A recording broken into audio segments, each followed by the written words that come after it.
What was your biggest shit? No going back now moment. Stepping off that sandbar I could barely reach to swim out to the girl caught in a riptide. And not knowing how a riptide worked. It took what felt like hours but, spoiler alert, we made it. Too early in the season for lifeguards. I remember calling out to people walking their dogs on the beach but we were so far out they didn't even look towards us. I was younger, letting my older cousin talk me into a canoe ride down a flooded river. We'd planned it days in advance but there was a lot of heavy rain in the area and the normally calm river was near flood level and quite rough. I really didn't want to do it but I didn't want to let him down either so I still went. I knew as soon as we saw the river this was a terrible idea. The whole thing was a shit show and I honestly though we were going to die. We had no control and at one point we got stuck nose down under a large rock. Knowing if we tipped out we were drowning. We somehow made it out and to the shore where we walked back with the canoe. I was about to get on the plane to my first semester of med school. My dad, never one for sentiment, said well, you're now actually worth more dead than alive, don't screw this up. The feeling when the plane takes off, knowing there's no turning back, it all depends on you. A scary feeling that is. True, in my time impersonating a pilot, that was usually the most unnerving feeling. Parachute jump. My life is now no longer in my hands. Oh well. Geronimo. First time I went skydiving was a tandem jump and the guy told me on the ground once we get in the door we'll rock back and forth 3 times. On the 3rd time forward just roll out the door. So, me being the trusting sort thought that was a solid plan. We get up to altitude. Open the door, I put my feet on the little platform and cross my arms just like he told me to. The fucker rocked back once and pushed us out the door immediately. My only thought was that wasn't 3. Oh fuck, we're falling. I hopped a freight train once. And the moment it hits 15 to 20 miles per hour, you're just along for the ride. But the real no going back moment came when the train stopped on a siding outside Winnemucca. After waiting there for like 5 hours, I decided to walk into town and get some ice cream sandwiches.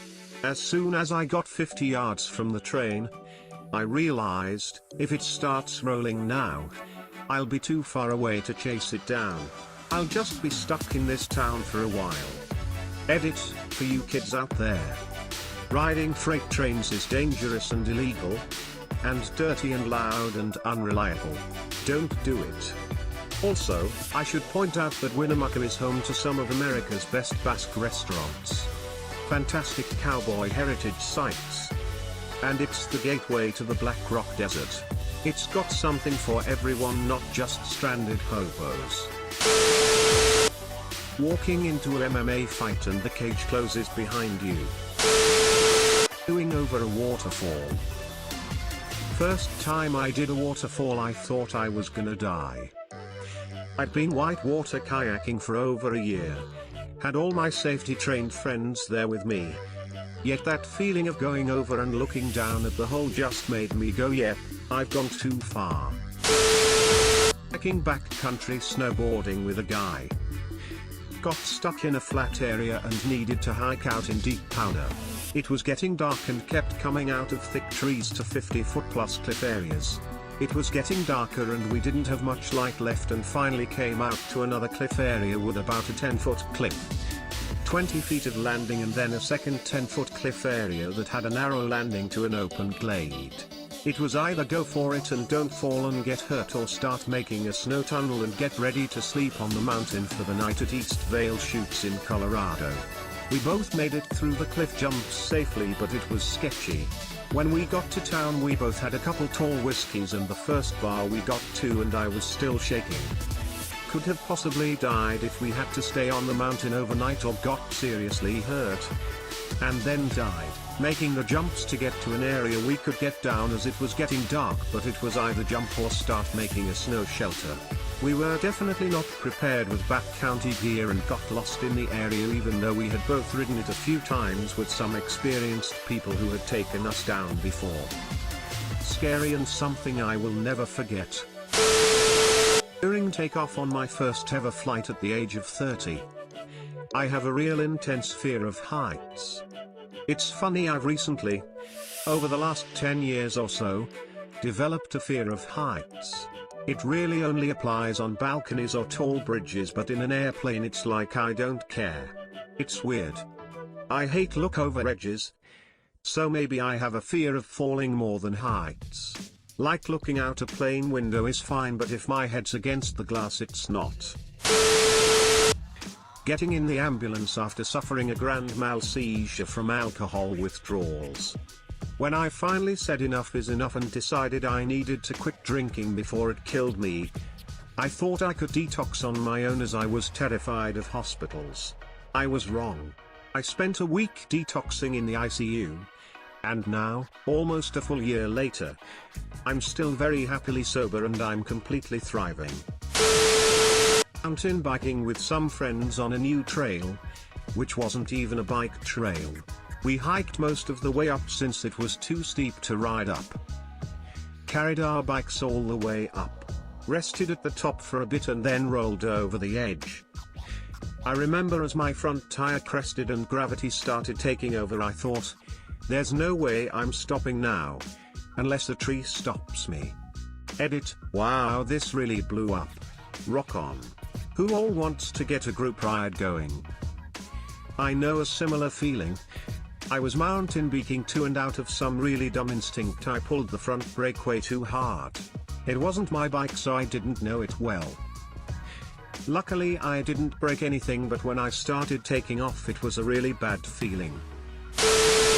Last summer I replaced my roof. Standing on the ladder at the corner of the house with the shingle stripping shovel, I just stood there for 5 minutes thinking if I wanted to do this or not. Then I ripped off the first few shingles, and there was no going back. Did this last October as well.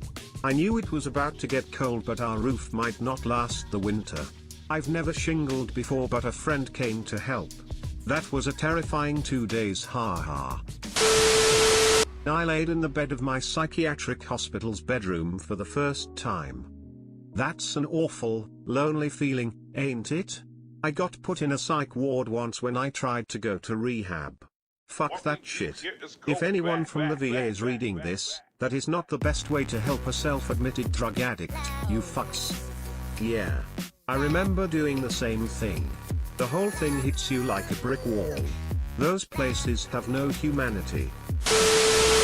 My abusive husband was doing his weekly ritual of interrogating me and accusing me of some made-up infidelity and goes, well, what's the deal here, are we just done? Before I could stop myself I was like, yeah, we're done. He didn't know, until that moment, that I had already spoken to a divorce lawyer and the police and had all my ducks in a row to take the fuck off. But I was planning on actually meeting with the lawyer before I told him, so then it was 2 weeks of awful Jekyll and Hyde bullshit before I could leave. I have to say, even though I was like oh shit, it did feel so fucking good to say it though. Fuck that guy. Here, try this hot wing. Took a bite and for the next 18 hours, I could only focus on how this was a crime against humanity. And for those now asking, it was the last dab 30 on a drumstick. It was coated all over. I just ate one big bite. And then I went and shoved my head under a cold shower. Then, it was bed and bathroom for several hours as I threw up most of it, but some got digested. I knew going it that it was gonna be hot. My former roommate was a hot sauce aficionado. He never once handed me a wing that was less than a habanero sauce. The question was, am I about to have Ghost, Pepper X, Carolina Reaper, habanero, etc. To general anesthetic for wisdom teeth removal. After waiting what felt like an eternity in a little prep room, I was just thinking about using the restroom just for something to do when I'm swarmed by nurses or whatever. Before I could react, they stuck things all over me and one of them got the drugs in me and I could immediately feel effects. I remember vividly thinking, well fuck, no going back now, as they wheeled me to theater. And then the procedure and recovery went as smoothly as they could have gone. I remember when I did it, the first time the anesthesia didn't work well enough because I was swatting their hands away when they tried to put the tools in my mouth. Came back again knowing I was getting extra and the doctor asked if I had any questions. I'm still gonna wake up from this, right? Yeah, you should. Okay, and I take a deep breath thinking this fucker couldn't have said something more confident than you should.